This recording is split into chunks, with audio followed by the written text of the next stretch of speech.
Hello friends, இன்னைக்கு நம்ம பார்க்க போறது தமிழர்களோட தாய்மடியான கீழடி பத்தி தான். கீழடி ஏன் இவ்வளவு பெருசா கொண்டாடப்படுது? தமிழர்களோட பண்பாட்டை, தொன்மைய, வரலாற்றை சொல்லக்கூடிய என்ன மாதிரியான விஷயங்கள் கீழடியில கிடைச்சிருக்கு? கீழடி அகழ்வாராய்ச்சியின் வரலாறு என்ன? அதை சுத்தி நடந்த அரசியல் என்ன? இது எல்லாத்தையும் பத்தி தான் இன்னைக்கு வீடியோல டீட்டெயில்டா பார்க்க போறோம். வாங்க வீடியோக்குள்ள போலாம். மதுரைக்கு பக்கத்துல 12 கிலோமீட்டர் தூரத்துல சிவகங்கை மாவட்டத்துல திருப்புவனம்ல இருக்கக்கூடிய ஒரு இடம் தான் கீழடி. பேருக்கு ஏத்த மாதிரியே மண்ணுக்குள்ள தமிழர்களோட வரலாற புதைச்சு வச்சிருக்கக்கூடிய ஒரு இடம். ஒரு காலத்துல தென்னந்தோப்பா இருந்த இந்த இடம் வறட்சி காரணமா எல்லாமே அழிஞ்சு போனதுக்கு அப்புறம் செங்கல் சூளைக்கு மண் எடுக்கிறதுக்காக பயன்படுத்தப்பட்டிருக்கு. அப்படி ஒரு நாள் மண் எடுக்க தோணுனப்போ அங்க செங்கல் சுவர் தென்பட்டிருக்கு. அதை பார்த்துதான் இங்க ஏதோ இருக்குன்னு ஆய்வு வேலைய ஆரம்பிச்சிருக்காங்க. சொல்ல போனா வெறும் 6 மீட்டர் ஆழத்திலே பண்டைய தமிழர்களோட பொருட்கள் கிடைச்சிருக்கு. இங்க தொல்லியல் ஆய்வு பகுதிங்கிறது ஒரு 110 ஏக்கர் பரப்பளவு கொண்ட தொல்லியல் மேடு. அதாவது கீழடியில எங்கெங்கெல்லாம் அதிகமான அளவுக்கு தொல்லியல் பொருட்கள் கிடைக்குன்றத ஒரு வரைமுறைப்படுத்தி 110 ஏக்கரை ஆர்கியாலஜிக்கல் டிபார்ட்மெண்ட் மார்க் பண்ணிருக்காங்க. இந்த 110 ஏக்கர்ல வெறும் 10% தான் இவ்வளவு வருஷத்துல ஆராய்ச்சிகள் நடந்திருக்கு. அந்த 10% ஆராய்ச்சியில கிடைச்ச பொருட்கள் தான் இவ்வளவு பெரிய அதிர்வலைகளை ஏற்படுத்திருக்கு. அப்படி கிடைச்ச பொருட்கள்ல ஒரு சில பொருட்களை பயன்படுத்தி தான் அதே கீழடியில ஒரு பிரம்மாண்டமான மியூசியம தமிழக அரசு மக்கள் பார்வைக்காக உருவாக்கியிருக்காங்க. நம்ம இந்தியால எத்தனையோ இடங்கள்ல அகழ்வாராய்ச்சி நடந்துட்டு இருக்கு. ஏன் தமிழ்நாட்டிலே பல இடங்கள்ல நடந்துட்டு இருக்கு. சொல்ல போனா கீழடியை விட வயசுல மூத்த 100 வருஷம் பழமையான பொருட்கள் கிடைச்ச அகழ்வாராய்ச்சி இடங்கள் தமிழ்நாட்டுல இருக்கு. ஆனா ஏன் கீழடி மட்டும் பிரம்மாண்டமா கொண்டாடப்படுது? 2 ஏக்கருக்கு மேலான ஒரு நிலப்பரப்புல ஒரு பெரிய மியூசியம் அமைச்சு கீழடியை கொண்டாடுறதுக்கான அவசியம் என்ன? ஏன்னா கீழடியில கிடைச்ச பொருட்களோட முக்கியத்துவங்கிறது அவ்வளவு சிறப்பானதா இருக்கு. கீழடியில கிடைச்ச பொருட்கள் எப்படி இருக்குன்னா, நம்ம முன்னோர்கள் பழங்காலத்துல எப்படி வாழ்ந்திருப்பாங்க, அவங்களோட வாழ்க்கை முறை எப்படி இருக்குன்னு புரிஞ்சுக்கிறதுக்கான ஒரு ப்ளூ பிரிண்ட் மாதிரி இருக்கு. கீழடியில இது வரைக்கும் 7 லட்சம் பானைகள் கிடைச்சிருக்கு. அந்த பானைகள்ல இருந்து நம்மளால பல கதைகளை புரிஞ்சுக்க முடியும். நம்ம தமிழ் தான் இந்தியால தோன்றின மூத்த மொழியா இருப்பதற்கான வாய்ப்புகள் அதிகமா இருக்கு. அதே மாதிரி தமிழ் தான் எழுத்து வடிவம் பெற்ற முதல் மொழியா இருப்பதற்கான ஆதாரம் நம்ம கீழடியில இருந்து கிடைச்சிருக்கு. ஏன்னா கீழடியில ஆதன், திசன், உதிரன் போன்ற தமிழ் எழுத்துக்களால கீறப்பட்ட பானை ஓடுகள் அதிக அளவுல கிடைச்சிருக்கு. இதுல ஆச்சரியம் என்னன்னா, இது எல்லாமே சாதாரண மக்கள் அவங்களோட கைப்பட எழுதிய தமிழ் எழுத்துக்களா இருக்கிறதா. அது ஏன்னா வழக்கமா ஒரு கல்வெட்டு இல்ல ஓலை சுவடிகள்ல இருந்துதான் ஒரு மொழியோட தொன்மையை நம்ம தெரிஞ்சுப்போம். அதுல கிடைக்கிற எழுத்துக்கள் எல்லாமே ஒரு அரசன் ஆணையிட்டு இல்லனா ஒரு நல்ல புலமை பெற்ற ஒரு புலவர் எழுதுன ஓலை சுவடிகளாவோ இல்ல கல்வெட்டுகளாவோ தான் இருக்கும். அதையுமே 10ல இருந்து 15 பேர் கரெக்ஷன் பார்த்துப்பாங்க. ஆனா கீழடியில கிடைச்ச இந்த கீறல்கள் எல்லாமே சாதாரண மக்கள் எழுதுனது. சோ இதுல இருந்து பாக்கும்போது அவங்க ஒரு படிப்பறிவு கொண்ட சமுதாயமா இருந்திருக்காங்க. அதே மாதிரி தமிழ்நாட்டுல எங்கேயுமே கிடைக்காத அளவுக்கு கீழடியில மட்டும்தான் கட்டடங்களோட எச்சங்கள் கிடைச்சிருக்கு. அதாவது பழங்காலத்துல நம்மளோட முன்னோர்கள் என்ன மாதிரியான கட்டிட அமைப்புக்குள்ள வாழ்ந்திருப்பாங்கன்றதுக்கு பதில் கீழடியில தான் கிடைச்சிருக்கு. இங்க கிடைச்ச ஆதாரங்கள் படி செங்கற்களை பயன்படுத்தி சுவர்கள் எழுப்பியிருக்காங்க. அந்த செங்கற்கள் எல்லாமே சம அளவுல வெட்டப்பட்டு சுடப்பட்ட செங்கற்களா இருந்திருக்கு. அப்படி அந்த சுவருக்கு மேல கூரைகளா மரப்பலகைகளை பயன்படுத்திருக்காங்க. அந்த மரப்பலகை கூரைகளுக்கு மேல டெரக்கோட்டா ஓடுகளை பயன்படுத்திருக்காங்க. கிட்டத்தட்ட இப்ப நம்ம பார்க்கக்கூடிய ஒரு ஓட்டு வீடுகள் மாதிரியான அமைப்புல தான் அப்பவே நம்மளோட முன்னோர்கள் வாழ்ந்திருக்காங்க. ஆனா இப்ப நம்ம யூஸ் பண்ற பெயிண்டோ இல்ல சுண்ணாம்பு போச்சோ அப்ப அவங்க அந்த சுவர்களுக்கு பயன்படுத்தல. இதுல கூடுதல் சிறப்பு என்னன்னா, சில இடங்கள்ல 2 சுவர்கள் பக்கத்துல கண்டுபிடிக்கப்பட்டிருக்கு. இத பத்தி அறிஞர்கள் என்ன சொல்றாங்கன்னா, வெயில் காலத்துல ஹீட் வீட்டுக்குள்ள வராம இருக்கிறதுக்காகவும் குளிர்காலத்துல ரொம்ப கூலிங் ஆகாம ரூம் டெம்பரேச்சரை மெயின்டைன் பண்றதுக்காகவும் பயன்படுத்துறாங்கன்னு.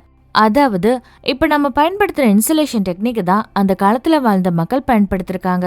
அப்பவே நம்மளோட முன்னோர்கள் ரொம்ப அட்வான்ஸ்டா இருந்திருக்காங்கன்னு நினைக்கும் போது ஆச்சரியமாவும் பெருமையாவும் இருக்கு.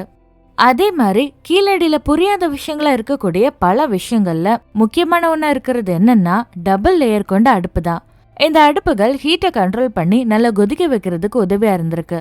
அடுப்புல என்னமா ஆச்சரியம், வெறும் அடுப்பு தானே நீங்க கேட்கலாம். வெறும் அடுப்பு தான், ஆனா அது டொமஸ்டிக் பர்பஸ்க்காக யூஸ் பண்ணதில்ல.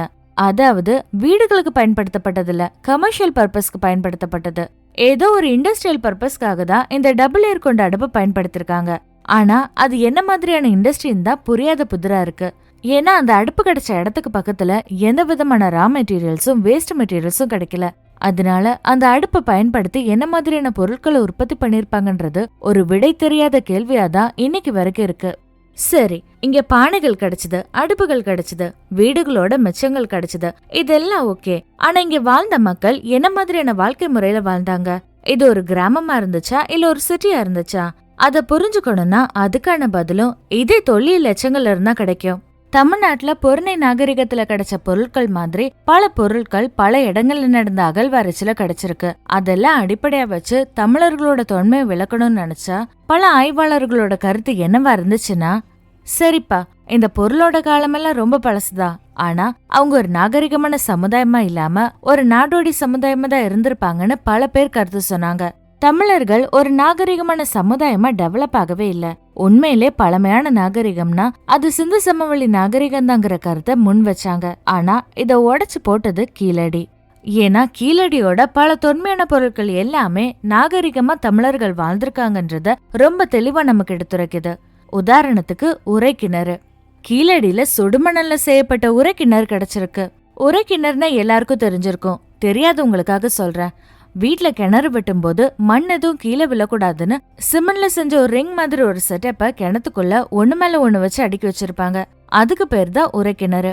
அதே மாதிரியான ஒரு செட்டப்ல மண்ணை பயன்படுத்தி ரிங் மாதிரியான ஒரு அமைப்பை உருவாக்கி உரை கிணற பல காலத்துக்கு முன்னாடியே தமிழர்கள் உருவாக்கியிருக்காங்க. ஆர்கியாலஜிஸ்ட் அமர்நாத் அவர்கள் இது எதுக்காக உருவாக்கி இருப்பாங்கன்னு தெளிவா சொல்றாரு.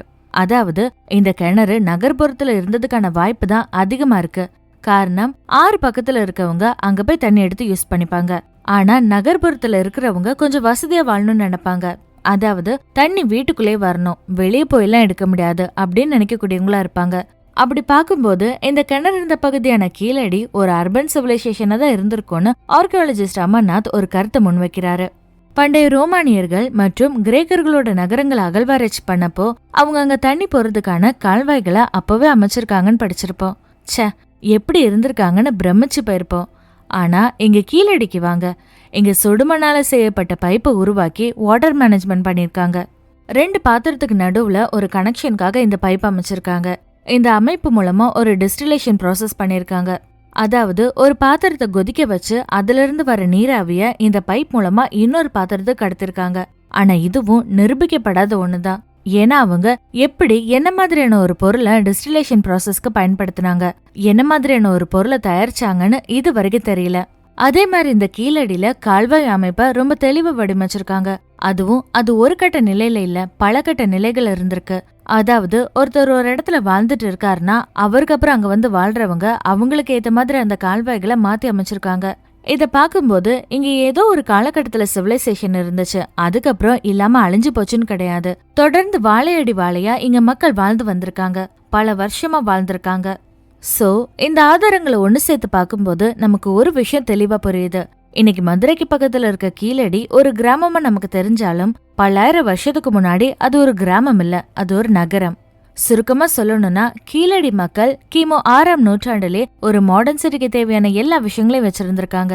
வீடுகள், டிரைனேஜ், சுத்தமான குடிநீர் வசதின்னு ஒரு முதிர்ச்சியான நகர நாகரிகத்திற்குரிய எல்லா அம்சங்களையும் அன்னைக்கே கையாண்டிருக்காங்க நம்ம தமிழர்கள். தமிழர்கள் கடல் வணிகத்துல கை தேர்ந்தவங்களா இருந்தாங்கன்றதுக்கு பல தகவல்கள் இருக்கு. தாலமி, பிளைனி மாதிரியான பல ஸ்காலர்ஸ் தமிழகத்துல இருந்து பல ஊர்களை பத்தின குறிப்புகளையும் பல பொருட்களை பத்தின குறிப்புகளையும் தந்திருக்காங்க.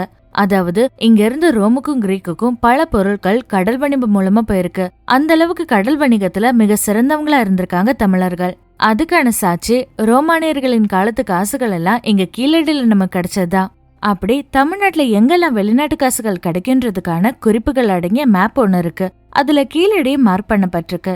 அதை வச்சு பார்க்கும்போது உள்ளூர் வணிகம் மட்டும் இல்லாம வெளிநாட்டு வணிகமும் இங்க பெரிய அளவுக்கு நடந்திருக்குன்னு உறுதியா சொல்ல முடியுது. சோ இது ஒரு வணிக நகரமா இருந்திருக்குன்றதுல சந்தேகமே இல்ல. இது வணிக நகரமா தான் இருந்திருக்குன்றதுக்கு இன்னொரு ஸ்ட்ராங்கான எவிடன்ஸ் என்னன்னா, தென்னிந்தியாவிலேயே கீழடியில தான் டொமஸ்டிகேட்டட் குதிரையோட எலும்புக்கூடுகள் கிடைச்சிருக்கு. தென்னிந்தியால குதிரைகள் அரேபியன்ஸ் மூலமா தான் அறிமுகமாச்சு. அதாவது அரேபியன்ஸோட ட்ரேடிங் ஸ்டார்ட் ஆனதுக்கு அப்புறம் தான் அவங்க கப்பல் மூலமா குதிரைகளை இங்க கொண்டு வந்து சப்ளை பண்ணிருக்காங்க. இதனாலதான் பழக்கப்பட்ட ஒரு குதிரையோட எலும்புக்கூடு இங்க கீழடியில நமக்கு கிடைச்சிருக்கு. சோ இந்த எலும்புக்கூடும் இங்க வெளிநாட்டு ட்ரேடிங் நடந்திருக்குன்றத ரொம்ப ஸ்ட்ராங்கா உறுதிப்படுத்துது. கீழடியில கிடைச்ச சில பொருட்களை கார்பன் டேட்டிங் அனுப்பும் போது அந்த பொருட்களோட காலம் கிமு 8ஆம் நூற்றாண்டுல இருந்து கிமு 3ஆம் நூற்றாண்டுக்கு இடைப்பட்ட காலம்னு சொல்றாங்க. ஆனா கீழடி மற்றும் அதை சுத்தி இருக்கக்கூடிய பகுதிகளை தொடர்ந்து ஆராய்ச்சி பண்ணிட்டே இருந்தா இந்த காலத்துல இருந்து இன்னும் முன்னாடி கூட போக முடியும். அதுக்கான எவிடன்ஸ் கூட கிடைக்கும்னு ஆர்கியாலஜிஸ்ட் உறுதியா சொல்றாங்க. நாகரிகம் கல்ச்சர்னு சொன்னாலே நமக்கு ஞாபகம் வர்றது ட்ரெஸ் தான். மனுஷன் எப்ப ட்ரெஸ் போட ஆரம்பிச்சானோ அப்பதான் கல்ச்சரா மாறினான்னு சொல்லுவாங்க. அந்த வகையில பாக்குறப்போ கீழடியில ஆடை தயாரிப்பு பெரிய அளவுக்கு நடந்திருக்கு. அணிகலன்களையும் ரொம்ப ரசிச்சு பயன்படுத்திருக்காங்க. கீழடியில கிடைச்ச நெசவு சார்ந்த பொருட்கள் அடிப்படை வச்சு பார்த்தப்போ பல வகையான ஆடைகள் இங்க தயாரிக்கப்பட்டிருக்கு. அதுல வணிகமும் நடந்திருக்கு. அதே மாதிரி முத்துமணிகளால் செய்யப்பட்ட அணிகலன்கள் கூட நிறைய கிடைச்சிருக்கு. அந்த முத்துமணிகள் எல்லாமே குஜராத், பாகிஸ்தான் போன்ற பகுதிகளில் மட்டும் காணப்படக்கூடியது.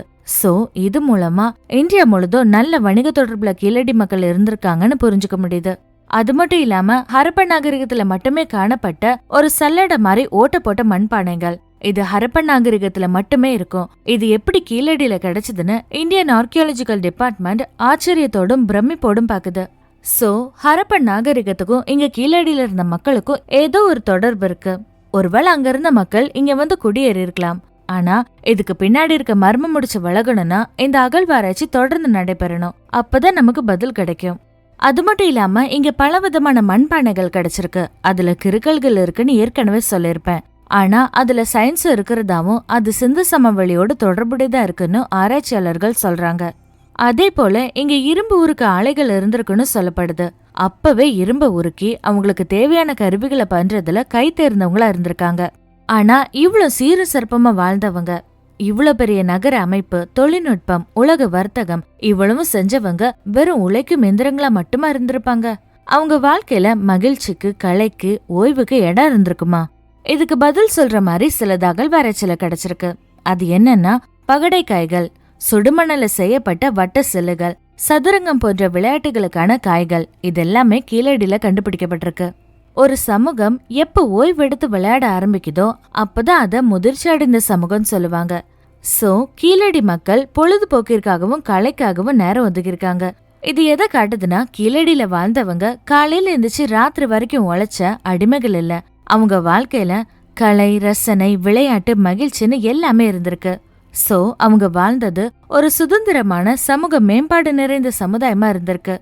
சரி, இவ்ளோ பெரிய வரலாறு ஏன் இவ்ளோ நாளா இருட்டுல இருந்துச்சு? கீழடி ஆய்வு ஆரம்பிச்சப்போ சில அரசியல் சலசலப்பு இருந்தது உண்மைதான். ஆய்வு முடிக்க கூடாது, நிதி ஒதுக்க கூடாதுன்னு தடைகள் வந்தப்போ பல சமூக ஆர்வலர்களும் மக்களும் சோசியல் மீடியால குரல் கொடுத்து இந்த வரலாறு வெளிக்கொண்டு வந்திருக்காங்க. இந்த தடைகளை தாண்டி தமிழ்நாடு அரசாங்கம் தனிப்பட்ட முறையில நிதி ஒதுக்கி இந்த ஆய்வுகளை தொடர முயற்சி எடுத்தப்பதான் உண்மையான காலம் கிமு 6ஆம் நூற்றாண்டு நிரூபிக்கப்பட்டுச்சு. சோ கீழடி என்பது கிமு 6ஆம் நூற்றாண்டிலேயே படிக்க தெரிந்த, நகரமாக வாழ்ந்த, தொழில் செழித்த, உலகை ஆண்ட, சந்தோஷமாக வாழ்ந்த ஒரு மாபெரும் தமிழ் பண்பாட்டின் சாட்சி. இந்த பதிவு உங்களுக்கு பிடிச்சிருக்குன்னு நம்புறேன். மேலும் இது போன்ற சிறந்த பதிவுகளுக்கு எங்க சேனலை சப்ஸ்கிரைப் பண்ணிக்கோங்க. மீண்டும் ஒரு நல்ல டாபிக்ல சந்திக்கலாம். நன்றி.